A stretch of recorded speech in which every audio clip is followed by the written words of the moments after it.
T minus 50 seconds.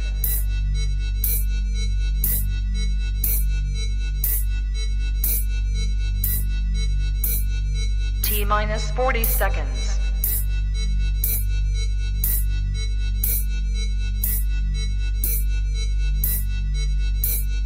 T minus 30 seconds.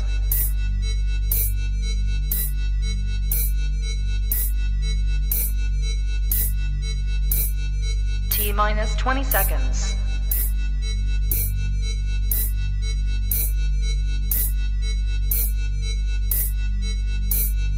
Ten, 9, 8, 7, 6, 5, 4, 3, 2, 1, 0.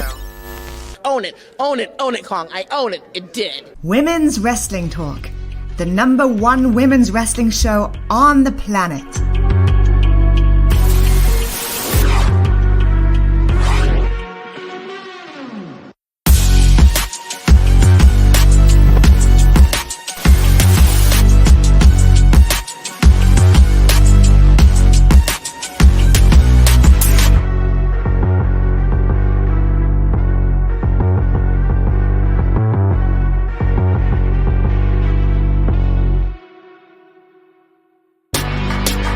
Women's Wrestling Talk, the #1 women's wrestling show on the planet.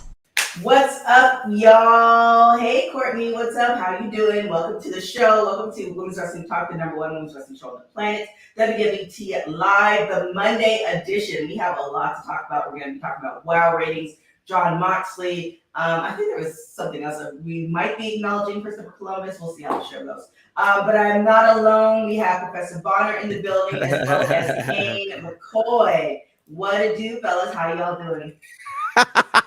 We're good, Kane. What are we gonna do with this guy, Kane, man? TK's trying to censor me already, clearly, which is a good thing. I don't blame him.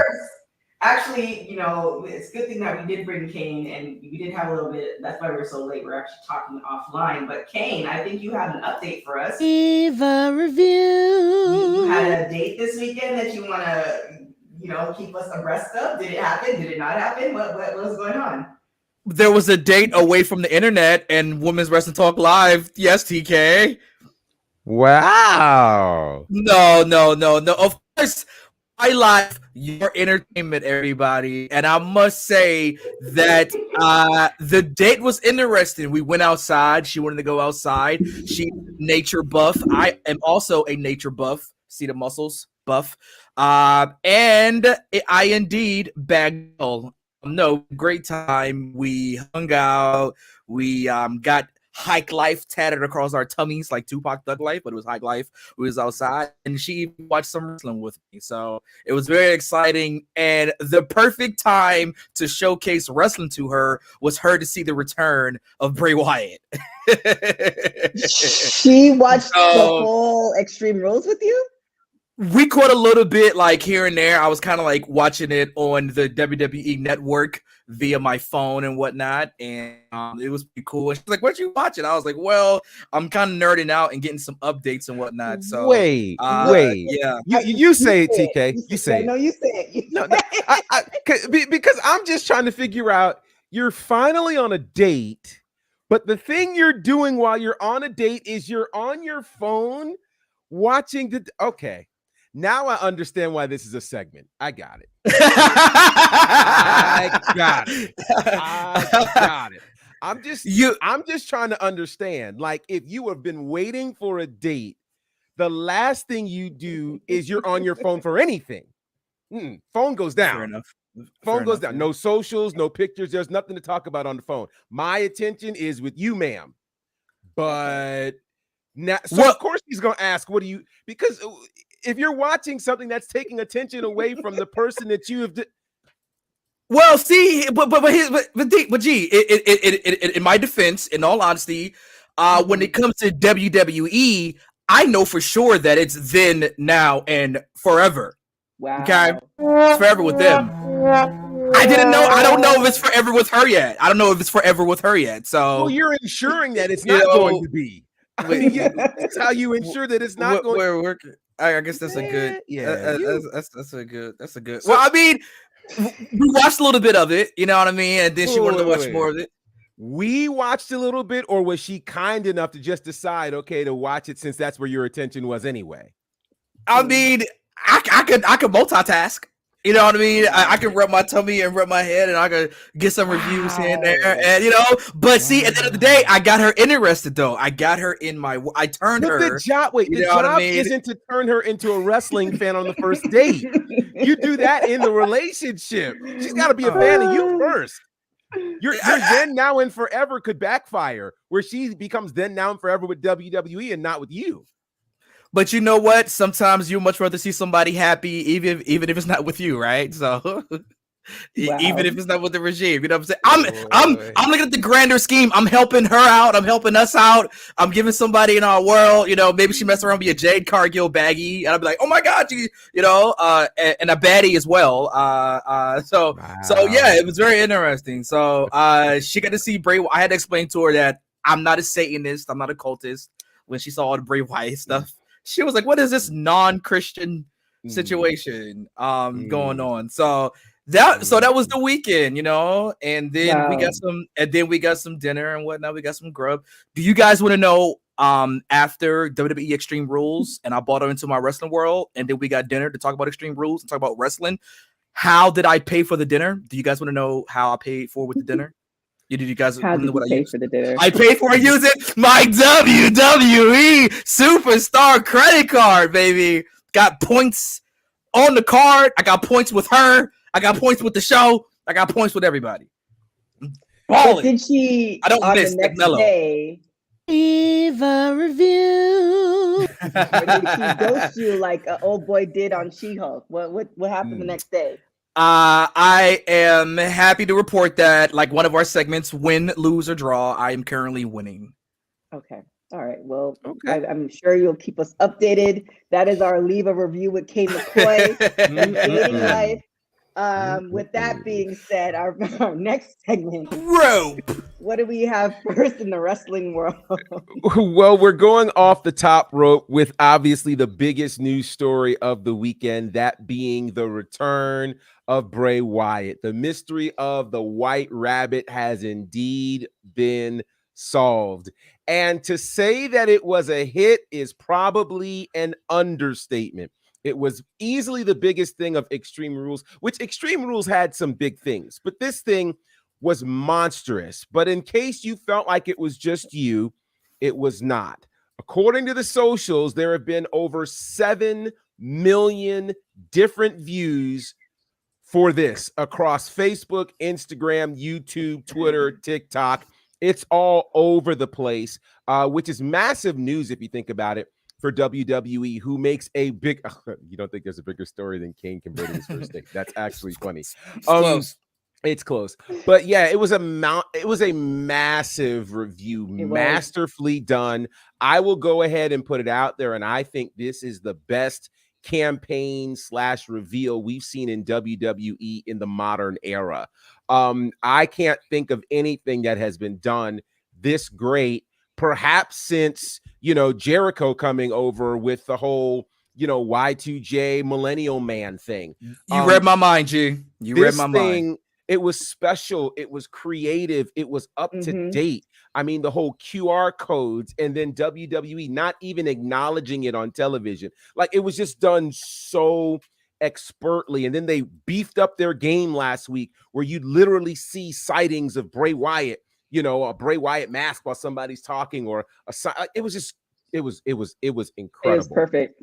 It was incredible. So yeah, shout out to WWE. Rob Fee, who we talked about here on the show, just hired by WWE, was actually there in the building Saturday night to ensure that this thing would go off without a hitch. And it was perfect. And the socials are still screaming about it. Shout out to WWE and the return of Bray Wyatt as the White Rabbit. It's one of those days. Go ahead, TK. Kane, we were.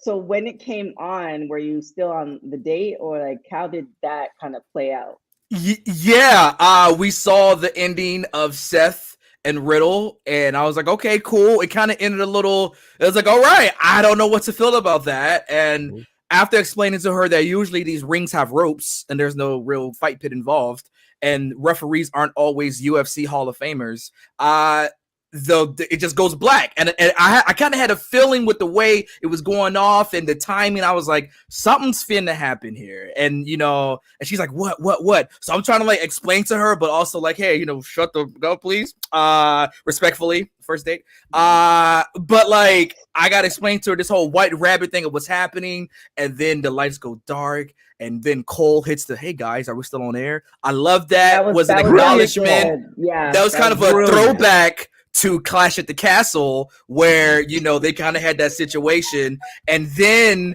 we hear he's got the hold, and you don't even hear the rest of it because the crowd is marking out so hard. Like, yes, this is happening, this is going to happen, and then we get like 5 minutes of vignettes, and then we see the playhouse is abandoned, and there's cobwebs and whatnot, and the distorted music, and I thought it was just amazing with them showing the hashtag Wyatt6, we're now calling them, and the puppets have come alive, and will there be an actual faction with Bray? Like, and who's under the masks? We already got assumptions of who it could be. Could it possibly be Joe Gacy and them, and Grayson Waller, and maybe Liv Morgan, and or Nikki Ash, and or Alexa Bliss.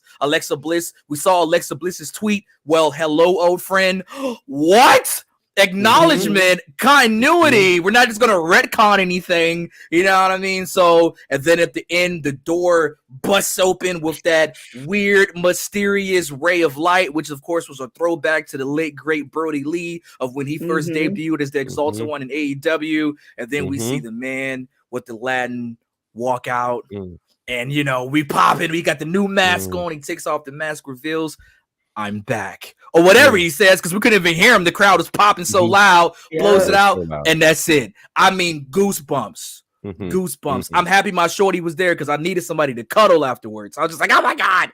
So wait. Sorry, now I got to go back. So y'all watched this first and then went to dinner?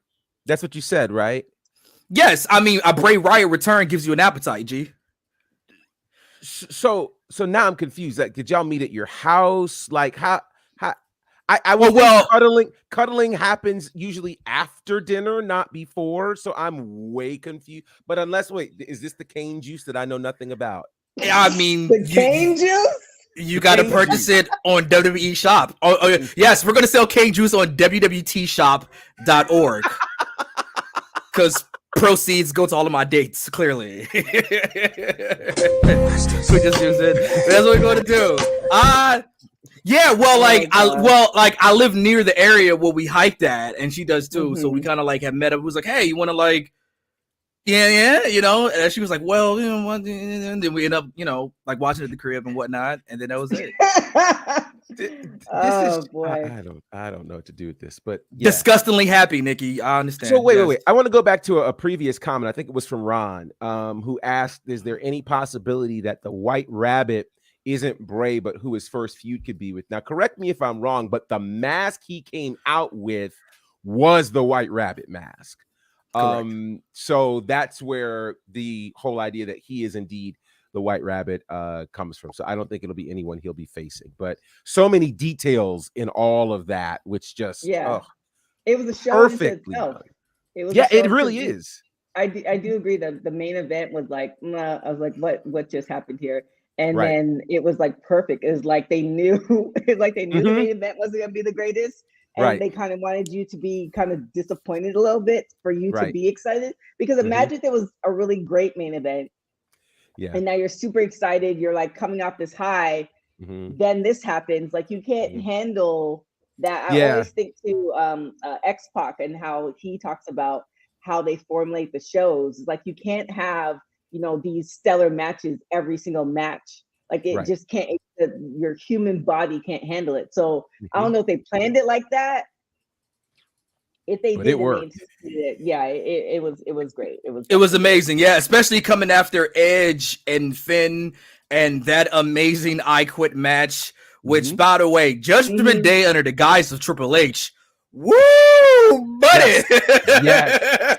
I mean, man, that has been amazing. So to see that set up so many potential feuds, obviously we're going to get Ray versus Dominic. We're going to get some type of match where Edge and Beth teams up to take on Finn or maybe somebody else. What's his face? Damian Priest and Rhea Ripley. I mean, Rhea Ripley doing the concerto to Beth Phoenix. That's the way that, Edge just says, I quit. Okay, I'm not going to do it. Then does it anyway. Yeah. Great. So that was really hyped, and then they led to the main event with Edge. I'm sorry, with Seth and Riddle, and then that happened. So all in all, like I'd say is like one of the best premium live events we've seen where like the title wasn't on the line, like the big title, probably up there with this past Hell in a Cell. So Bray Wyatt's back. Does he end up on Raw or SmackDown or what? Great question. That part. So JD, JD's coming through, man. He might be that silent. I remember I used to do Raw. Bosa was like that silent fact checker. I think JD is like the silent add-ins. WWE costume department did Daniel Cormier dirty. The red shirt was pretty tight, which is, we can talk about Daniel Cormier and his comments after everything went down. Who wants to take that one? Yeah, I think his comments was, I can't believe they gave me that medium snug shirt. I think was those his comments, maybe? Oh, no? Okay, cool. No. I mean, but woo, yeah. I'd also tell Shorty, no, I'm telling you, he's a fighter. He's like a lethal weapon machine. Just let's watch old Oklahoma State wrestling videos. Daniel Cormier served as the special referee enforcer for the Seth Rollins Matt Riddle fight pit match. Ken Shamrock was somewhere weeping. He says that he's open to anything, but he have to get into better shape before potentially facing former UFC champion, WWE champion, and worldwide badass Brock Lesnar. Now, people have been speculating about a match between them for years. If you remember, Cormier called out Lesnar back in 2018, pre-pandemic times. But the clash never happened. Lesnar, of course, went back to WWE. Cormier retired from the UFC. So we never got to see him in the octagon, but we might see them in the squared circle. But he says that he needs to get into shape. He says, quote, with the AP, Associated Press, I've been retired for a couple of years and I look like it. Yeah, no. Don't tell him I said that though. And then he continues, but I'll have to get in shape if I ever were to do something like that. The door is not closed on anything right now in my life. So we thought that maybe Daniel Cormier could have been a one-off in WWE, but I felt like this is kind of like the door to lead to something more. Kind of like when Shamrock was that enforcer for Brett and Austin back at WrestleMania 13, and then we end up seeing Shamrock as a wrestler. I don't know if we'll see Cormier full-time in WWE, but I expect for him to be more involved and possibly get a match. He's 43 years old. So, a little bit older than what Ken Shamrock was when he debuted. But again, once you're a fighter, you're always a fighter. But do we want to see this? I mean, we do have, a slight UFC contingent who watches WWE. But for all the history that you just said of Daniel Cormier, I'm willing to bet that a lot of people don't know that. Like they're just like, oh, a former UFC fighter is now the ref. But the history and all that stuff involved, like, do we want to see that in WWE?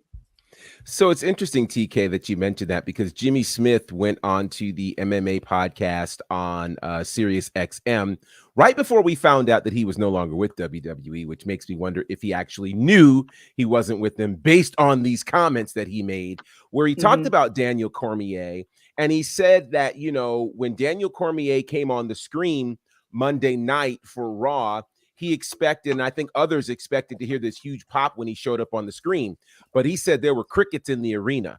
People did not know who he was. People did not care who he was.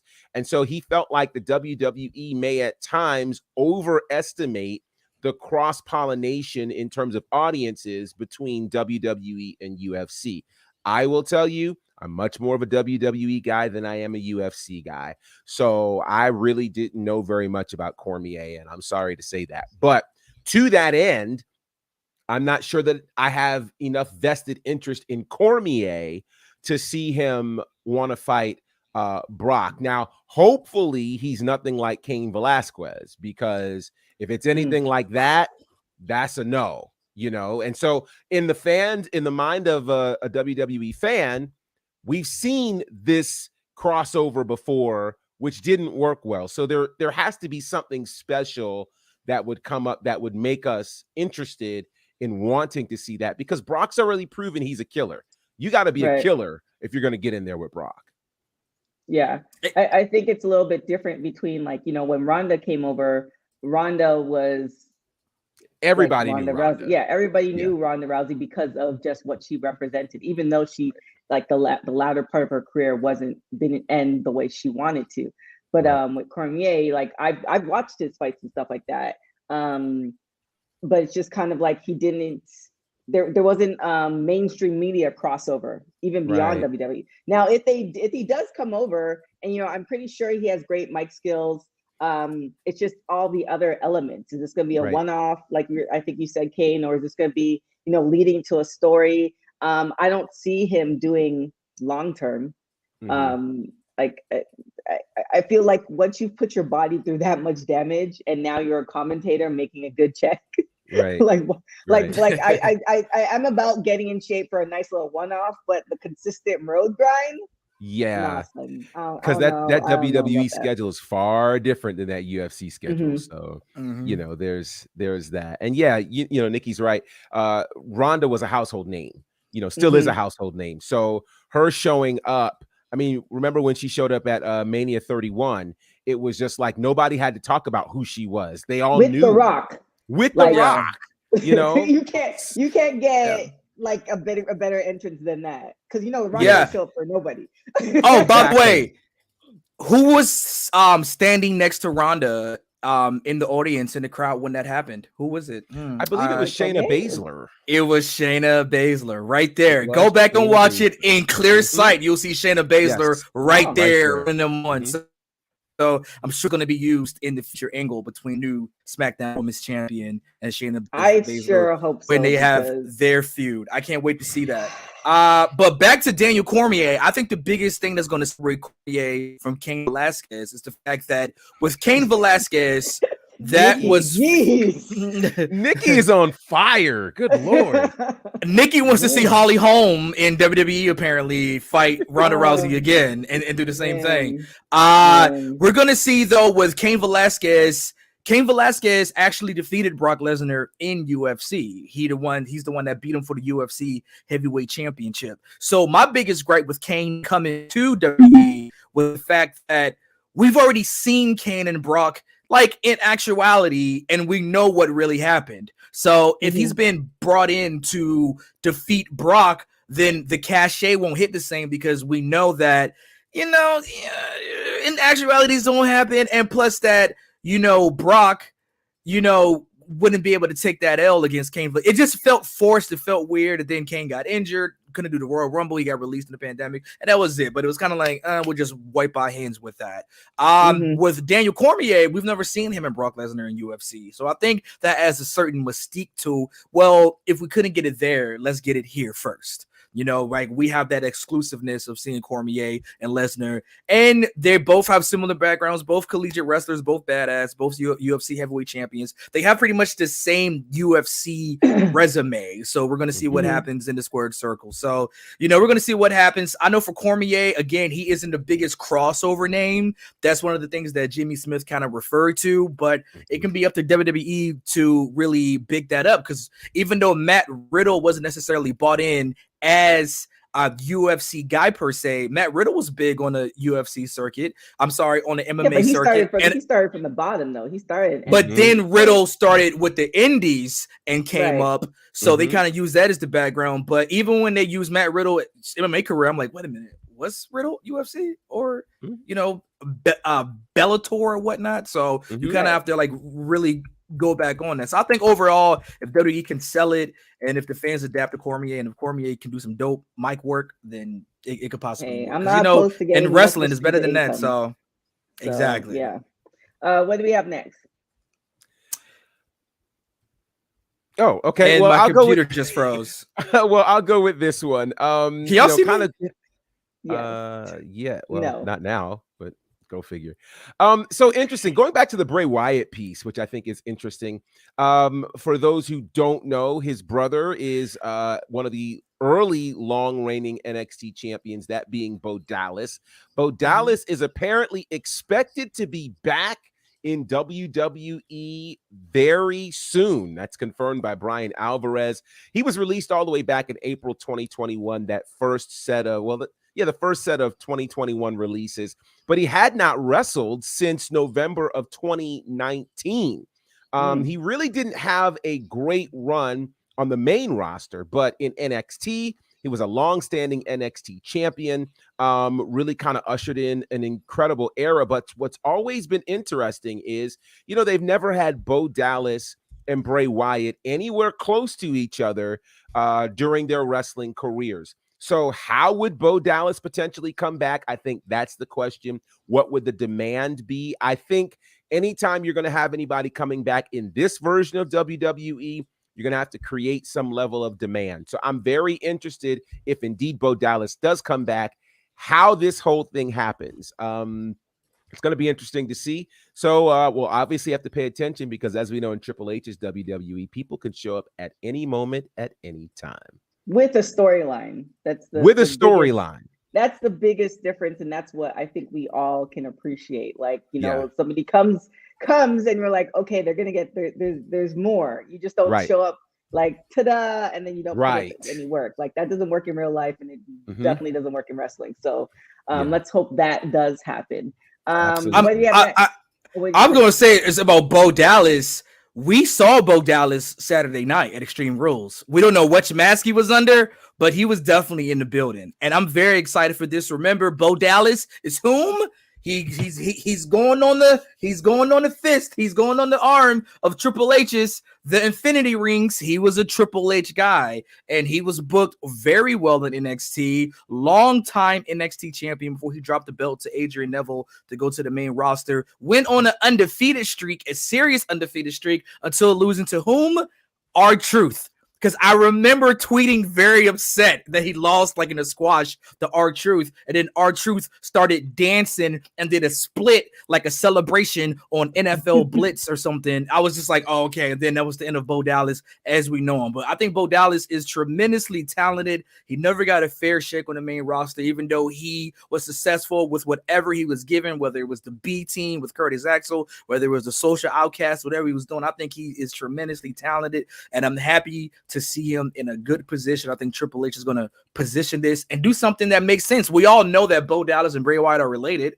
We thought it was going to happen when he was recruiting new members of the Wyatt family to become Bo Wyatt, but instead it ended up being Randy Orton or Daniel Bryan and whatnot. So I think with this, it makes so much sense that it just makes such an easy storyline and something to happen. And I can't wait to see this happen. So definitely happy for Bo Dallas, the future Bo Wyatt, or the new Fiend, whomever he's going to be. He's back in the E. I believe. Lord. Wow. Oh, I want to turn your mic down. What I will say is, I will say this much. One of the things that probably can support that point is this: we do not have any of the previous existing members of the Wyatt family available for Bray Wyatt. Randy Orton's obviously out. Eric Redbeard is out of the company. And unfortunately, of course, we know what happened to his other partner who passed away. So that leaves the slate wide open for whoever this new, because he's not coming alone. That's just I hope so. He is not coming alone. There's got to be, he is meant to be a leader. Now, of whom? I think we'll start to find out hopefully as soon as tonight. And really, tonight makes sense on a few levels. And I won't jump into Raw, but it makes sense on a few levels. You're going to have the bloodline in the house. You're going to celebrate 25 years of DX. Now's the time to make that move if you are Bray Wyatt and whatever this faction could potentially be called.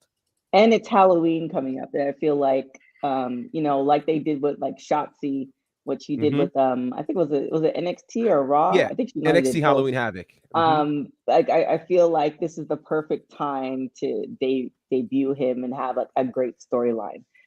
So, what do we have next? So let's talk about Women of Wrestling. Wow. They've had their first 2 episodes, and of course, they are now airing on the CBS platform in syndication. And so their first week, they had 281,000 viewers.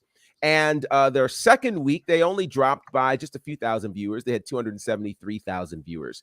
So I'm just going to say this. The way it's being reported that they failed to break 300,000 viewers. From where I sit, I think the report is written horribly, because let's just be honest. This is a whole new show being brought in this light with more eyes than ever before.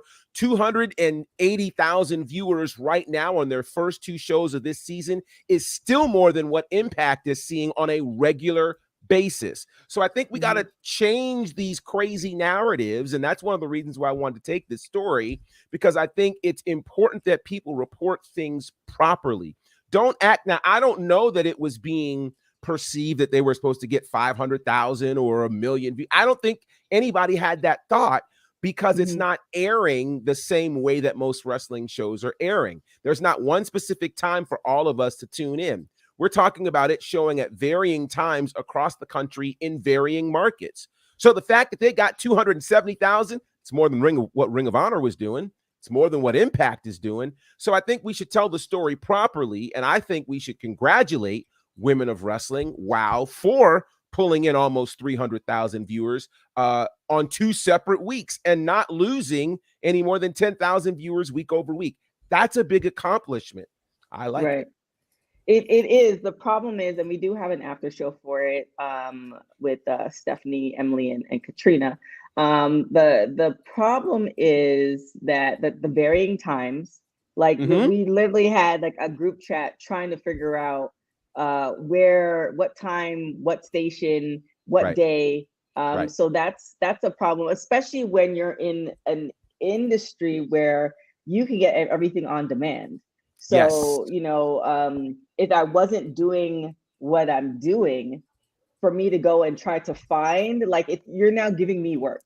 And when I can go and just, do Hulu, do Netflix, do it and find whatever I'm looking for with the touch of a search button. So that's the frustrating part with them. And the Saturday night, I mean, I would rather it be like a Saturday morning, because now you're also attracting kids. Because it is very family friendly. So, there's a couple of things with that. Definitely kudos to them, because kudos to David McLean, because he's been on new projects for probably longer than we've all been alive. This is true. So very true. Kudos to him for sticking with it, and now it is on a major platform. I just hope for season 2 that it gets a spot somewhere, like a dedicated spot where we can, because guaranteed, if we were all tweeting about WOW or something that's happening on WOW across the board, I'm sure the numbers would be a little bit higher. I agree. They're still high, but it's one of those things where if we all can't discuss it and watch it, like Professor turns off his WhatsApp chat when Raw comes on because he doesn't want Kane to ruin it, but now he knows to turn it off because we're all watching it. So I hope, opposed to the last iteration that they have in Access Television, which you couldn't even find that. Like, if you didn't have access, you were just kind of screwed. So at least we're able to find it somewhere in the universe. So we'll see what happens. I hope these numbers, whoever's in control and making the decisions, it's not one of those things, well, it's not enough, therefore there's no season 2. Right. I agree. Yeah, and to G's point about it getting more viewers than Impact, as well as New Japan Pro on Access as well. Both wrestling programs on Access, which is a actual channel is there, and with WOW being syndicated across CBS Media different ventures.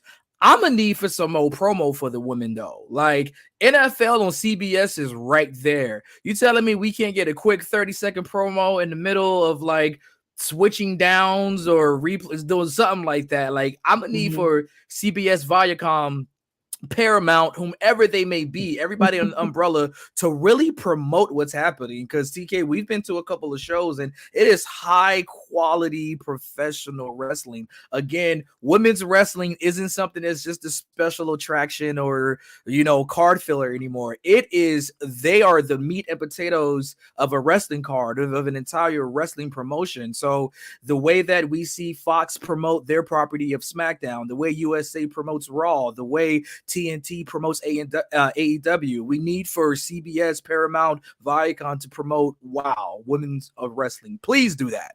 That's my only. With that being said, that leads into our segment. And lose or draw. So, you know, we have a lot of indie wrestling promotions. They don't get the cachet of CBS. So do you think even with the lower numbers, WOW is at winning or they're at a draw? Because this is like the third episode in, or are they like losing out the gate and we don't see a season 2 coming?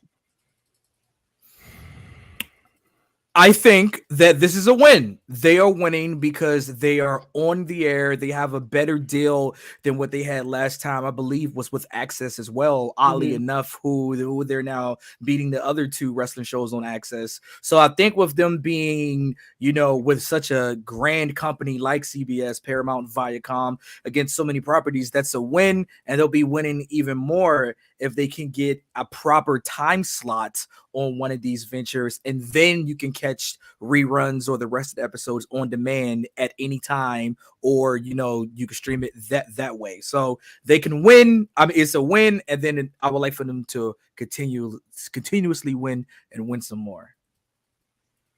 Professor? I'm going to actually call it a draw, and I'll call it a draw because on one hand, I definitely think that the win is in the fact that, hey, almost 300,000 people have tuned in over the last 2 weeks across a syndicated type of situation. I think the part that makes this a draw and turns it into a lose is just that, right? Like the inability for people to be able to galvanize and come together on one time slot at one time on a specific space is problematic for them. I really think that they need that, because the other thing I'm thinking about, as you mentioned, in terms of the deal where Fox was promoting SmackDown on the NFL and things like that, that was all part of the contract. And so I don't know if it is part of WOW's contract to be able to have, you know, CBS in any form promote WOW. And if they do, the best they can say is check your local listings, which to TK's point is making people do more work. If you're going to do a promo like that and a commercial, you need to be able to tell them while in front of 20 million people, tune in 8 p.m. Eastern on such and such network. True. You know, you can't tell 20 million people check your local listings because none of them are going to do that. So that, I think those two balance each other out, which makes this, I want them to win. They need to win. And I don't know if perhaps the caveat is they do well this season, they can finally land a network or something maybe for the next season. But yeah, it's a draw for me. Yeah, I definitely agree. It's it's kind of like a combination of the win and the draw. The win is they've been around forever. The draw is they finally got the come up, but it's like that thing where it's like if you tell me to check out your local listings for a time, like people are not going to do that. So you know, we'll see what happens. Again, we're only on episode 3. We don't know what's going to happen the next couple episodes. It is great content for you guys who haven't watched it. If you can find it wherever you're living, it's somewhere around there. Check your local listings. But yeah, but with that being said, we have our heel of the day. Heel of the day. Heel of the day. Do it twice. Yes. Who do we have? Oh boy. Well, so today in many circles is actually deemed Indigenous People Day. And rightfully so, because this land is not your land and my land. It was actually their land, the indigenous people. But somehow, some way, some guy came over and said he discovered a land that was already inhabited. That's the equivalent of me coming to your house while you are living there and saying, look at the house I discovered. Yeah. And now it's mine. And I'm going to name it because it's my first time being here. So the heel of the day is for a day that somebody acknowledges incorrectly. We acknowledge it as Indigenous People Day, but there's some guy named Christopher Columbus who somehow gets attributed the credit for this day, and he should not. Again, I can never if I walk into your house and claim it to be mine, I am trespassing, and I can get arrested for that. That's kind of what happens, but somehow he got a holiday. Suppose that's privilege in its finest form. Therefore, Christopher Columbus, you, sir, are the heel of the day. Heel of the day! Yeah, man. We don't acknowledge Christopher Columbus over here. The only Christopher we acknowledge is Wallace, Biggie Smalls. Matter of fact, let's make it about wrestling. The only Christopher we acknowledge is Jericho. The Ocho? The Canadian. The Ocho. And for non-questionable, where were you on January 6th purposes, then the only Christopher we acknowledge is Bray. Bullet Club, too sweet. Okay, all right. I can rock with that. Okay. Word up. You're teetering, but you've recovered yourself. What do we have for our last story? And if you British, we acknowledge Chris Adams because he was a gentleman. Taught us a super kick. Right. That's something he actually discovered too. He came up with that. Yeah. And in honor of this day, just like Christopher Columbus, go ahead and steal something that doesn't belong to you. Just take it. What? Right? Is that what? How are you always advocating crimes on this show? You're telling people to steal cable and steal Netflix and steal me. Let's be realistic for a minute. I gotta go. There we go. Oh my gosh. What's our last story, guys? Well, folks, WWE Raw coming out of the Extreme Rules fallout. Gonna have a lot of things take place today. I'm just living the gimmick, Ron. That's all. And there was a lot of talk again about the celebration of D-Generation X. And it's so funny because if you look at the previews, I remember there used to be like more of them, but apparently one's doing something else. He's like playing with construction paper and scissoring things, but who knows if Billy Gunn shows up tonight or not. There's rumors that they're trying to deal with the daddy ass chants, and would daddy ass actually show up? I mean, Tony Khan, don't be a mark, don't play yourself, don't do that. But something was very interesting today from your tribal chief, my tribal chief, Christopher Columbus's tribal chief. I'm talking about the head of the table, Roman Reigns, in which he sent out a tweet that was very dope, that he says, and I quote, and as you can see, tonight we celebrate the greatest faction in WWE history. Also, DX will be in the building. Ooh, acknowledge the bloodline. We the ones. I'm just saying. I'm just saying. Like, so will we get some kind of? I love how Sammy's added. That just makes me. Yes. Yes. But also to look at Paul. Like, can we give Paul Heyman an Emmy, please? Because look at Paul Heyman, like every shot that we see him in, he is so believable. And we all know, that we know when the camera is off, that's not what it is. But he is so believable that you're like, you want Paul Heyman to look at you like your wife, or how you want your wife or husband or Kane's future boo to look at you. Like Paul Heyman is like, just Emmy award winning. He needs to get something for this last run.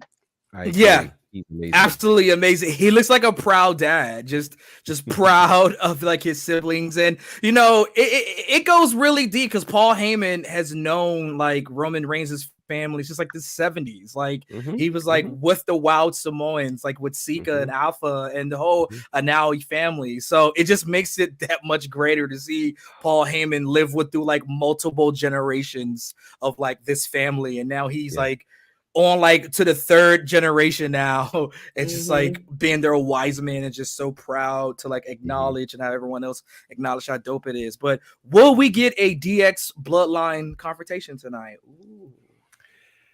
Yeah. I also It would be interesting. I also think it may not be an impossibility for Billy Gunn to show up. And I know that sounds crazy, but I think here's the thing. Tony Khan has been so interested in somehow creating some degree of a forbidden door involving WWE. True. If he can create a one night only scenario where Billy Gunn shows up for DX and Raw, I mean, it's a big win for AEW. Right now, more people are watching Raw than AEW. It will get the streets talking. It's a move that makes sense. And I mean, let's face it, you don't have the Acclaimed and the Scissor Me Daddy-O if you don't have DX. So I think if Tony Khan is smart, he somehow finds a way to make this happen tonight. And Triple H. Because and Triple if you H. think about it, you think about it, WWE, aside from all the other promotions, all the other promotions are kind of playing nice with each other as far as contracts. We're seeing, different people all over the place, especially with AEW. You see, different wrestlers at different indie promotions per se. Mm-hmm. But if we could see that, then I feel like, because you have people who are like very tribal, it's like all AEW or all WWE. If you see that crossover and at least the acknowledgement, it'll just be like one of those things where it's like, okay, well, if they can play nice, then I can also too watch as much wrestling and not feel like I'm cheating on one wrestling promotion or the other. Because some people that I talk to, they're like, I don't watch WWE. It's like, it's amazing. You know that, like, it's more companies. I'm not saying you have to watch it all the don't time, but just to just completely exit out. So I think it would be quite interesting. And also to take her quickly out of the box and put her back in. Naomi is also in New York. So just. Is Raw in New York tonight? Where is Raw tonight? Yes, it is in New York. Okay. Well, I'm just Brooklyn. saying. Brooklyn. That's right. They're in Brooklyn at Barclays. That's right. Well, I just think that, the only con WWE acknowledges is Nick, but we're going to see if Billy Gunn from AEW and the Acclaimed and the Scissors shows up to DX and WWE tonight. Because listen, again, it's a dope crossover. And after like 25 years of, suck it, we can acknowledge all orientations, and now we can suck it and scissor.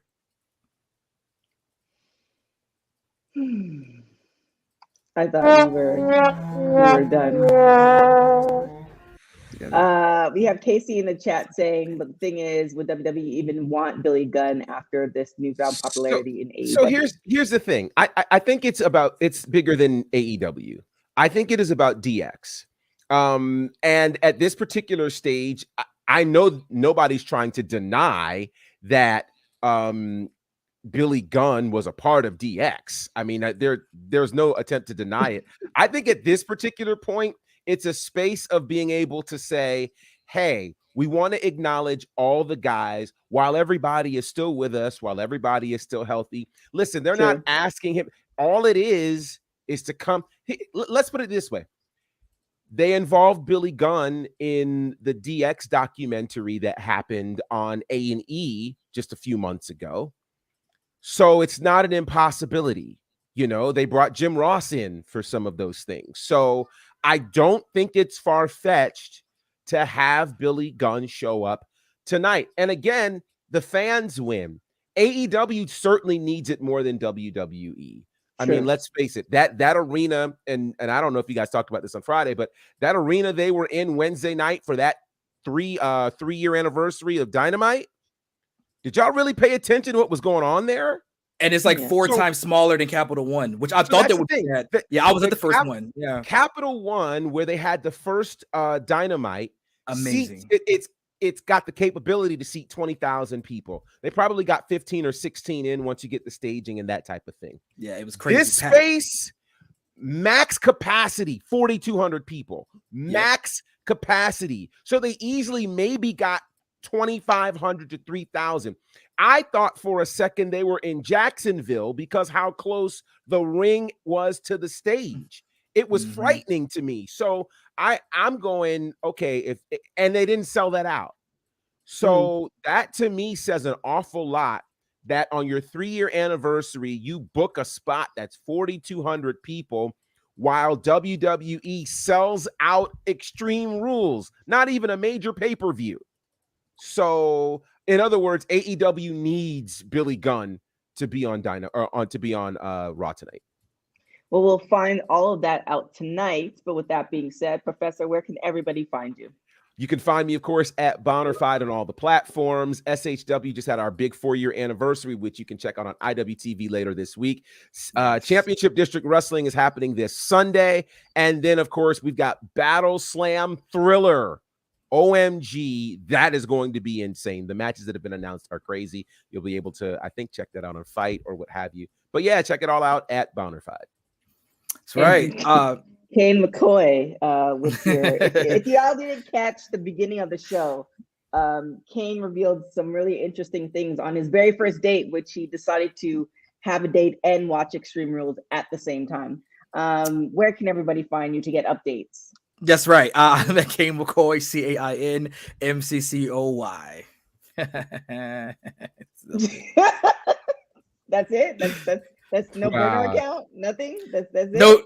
No burner accounts today. They've been all deleted and blocked, so I got to set up some new ones. Gotcha. Definitely make sure you're watching. You check out our website, WWT Talk Pod. We are ending Hispanic Heritage Month. We have a big interview coming up on Friday, so definitely tune into that. Check out all our social media, WWT Talk Pod. Other than that, you can follow me on everything at TK Trinidad. Thank you guys so much for watching Women's Wrestling Talk, the #1 women's wrestling show on the planet. Ciao, y'all. Women's Wrestling Talk, the #1 women's wrestling show on the planet.